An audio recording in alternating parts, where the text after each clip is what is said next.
Rebonjour. Alors, ici, dans cette vidéo, ce qu'on va faire, c'est qu'on va mettre du style sur chacune des lignes pour être capable de mettre une police différente sur chacune des lignes. Donc, pour faire ça, on avait vu en classe qu'il faut créer pour chacune des lignes un style différent. Donc, habituellement, jusqu'ici, on a vu qu'on pouvait créer des divisions, puis les paramétrer. Sauf qu'on ne va pas créer une division, une boîte pour chacune des lignes de texte. Alors, la façon de faire, on avait vu en classe, c'est qu'il faut créer des styles particuliers pour chacune des lignes. Alors, pour faire ça, on avait vu, il faut mettre un point. Au lieu du hashtag, on met un point, puis on invente un nom. Alors ici, on va utiliser des noms qui ont rapport avec le texte, ça va être plus facile à repérer. Donc, le premier style qu'on va faire, on va l'appeler autrement. Ça, ce que je suis en train de faire, ça s'appelle des classes. Quand on met un point, ça s'appelle une classe. Donc, j'ai créé ma classe. Là, je vais faire Alt 7 pour faire apparaître les accolades. Puis là, je peux appliquer une classe. Donc, je vais y aller avec font 16. On va travailler dans cette vidéo-ci sur le font 16. Puis, je vais mettre font 16, je vais mettre ça en pixels. Disons que je mets 32. px, point virgule. OK. Maintenant, pour l'appliquer sur cette ligne-là, il faut que je sélectionne la ligne, comme ceci.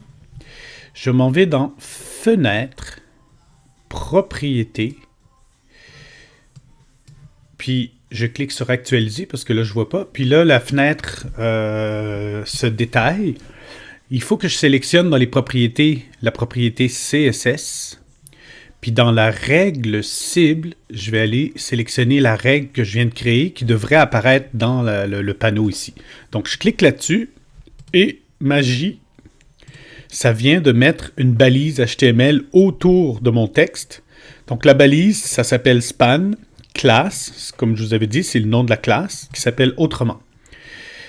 La balise span, j'en avais parlé, c'est une balise qui n'a aucun effet sur le texte. Ça ne met pas de retour de chariot, ça ne fait pas d'espace entre les lignes, ça n'a aucun impact. Donc, c'est une balise qui est utilisée pour appliquer des classes au texte. Alors, si je regarde, si je fais commande S, puis je m'en viens voir ma page, on voit que ma ligne, autrement dit, est plus grande que les autres parce que je viens de lui dire 32. OK, je vais faire la prochaine ligne. Donc, je vais créer un style pour la phrase, pour la ligne plutôt, qui dit « si l'on ne craint pas de ». Alors, je vais choisir le mot « craint », parce que c'est comme le mot principal. Donc, pour créer ma classe, je fais « point », j'écris « craint », je fais espace, Alt 7 pour faire apparaître les accolades. Puis cette fois-ci, je vais faire un font 16 de 48. px, point virgule. Je vais appliquer ma classe à la ligne. Donc, je sélectionne ma ligne. Si votre fenêtre n'est pas ouverte, vous allez dans Fenêtre, Propriétés, Actualiser. Je m'assure que je suis sur CSS. Règle cible, je vais aller choisir Craint. Donc, voyez-vous, toute la ligne, si l'on ne craint pas de, vient d'être entouré de la balise span. Span class égale craint. Je fais commande S, je m'en vais voir ce que ça donne. Donc, ma deuxième ligne est à 32 pixels. Super. Je continue avec la troisième. Pour la troisième, c'est recourir. Je vais me créer une classe ici dans mes styles. Donc, point, recourir, espace, Alt 7. Je fais un retour à la ligne. Donc, ensuite, je vais écrire font 16 égale, pas égal, 2 points, 16 px, point virgule. Parfait. Ça, je vais l'appliquer à mon mot recourir. Donc, j'actualise mon panneau de propriété, je fais nouveau style, recourir. Puis là, je vais faire commande S. Alors, qu'est-ce que ça fait? Ça fait absolument rien. Pourquoi? Parce que, par défaut, le texte sur une page web est à 16 pixels. C'est vraiment la taille des polices de base, c'est 16 pixels. Donc, voilà. Alors là où je veux en venir, c'est que par défaut, c'est 16 pixels. Le problème des pixels, c'est que c'est une valeur fixe. Donc, si jamais je veux changer la taille de tout mon texte dans une page web, il va falloir que je le fasse manuellement sur chacune des lignes, chacune des classes. Alors, pour éviter ça, puis pour faire en sorte que nos sites soient responsive, on utilise des EM. EM,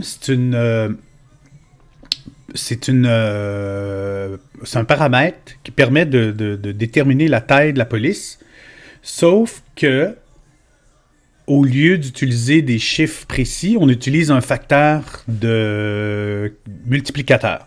Alors, si par exemple, je dis font size 1 EM, c'est le nom que ça porte, ce paramètre-là. Donc, font size 1 EM, puis que je regarde ce que ça l'a donné, ça n'a rien changé. Donc, 1 EM, ça veut dire quoi? Ça veut dire la taille de base qui est 16 pixels multiplié par 1. Donc, ça fait 16 pixels.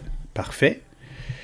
Donc, par exemple, si je voulais appliquer font 16 32 pixels à ma première ligne, ben, ce que je pourrais faire, c'est juste dire, mettre 2 EM. Ça veut dire 2 fois 16, 32. Donc, en principe, ça ne bouge pas du tout. Donc, ça reste à 32. Même chose pour l'autre ligne ici, crin. Donc, 48.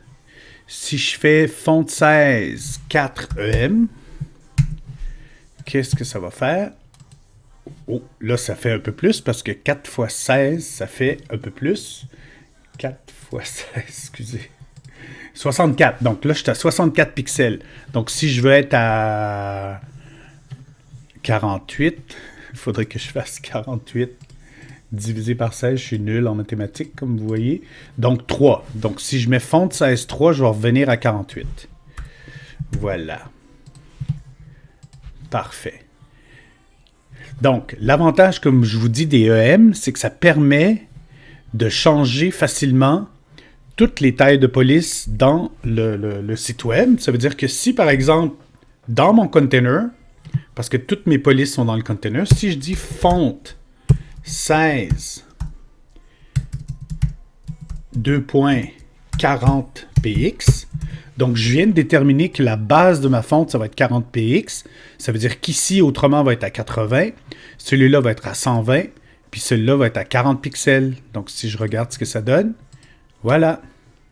Alors, l'avantage des EM, c'est qu'après coup, une fois que j'ai décidé des EM pour chacune de mes lignes, ben, je peux facilement changer toutes les tailles de mes polices, de ma page, même de tout mon site web, juste en l'écrivant à un endroit. Donc, c'est pratique d'utiliser les EM. Alors, c'est ça qu'on va utiliser pour cet exercice. Donc, ça met fin peut-être à cette vidéo juste sur comment appliquer des styles particuliers pour chacune des lignes, puis aussi pour l'utilisation des fonts 16, ça vous donne un aperçu de comment on va travailler. Dans ce cas-ci, on va travailler avec des EM. Voilà. Donc, dans la prochaine vidéo, on va aller chercher les fonts de Google, puis on va les appliquer à chacun des styles. Voilà.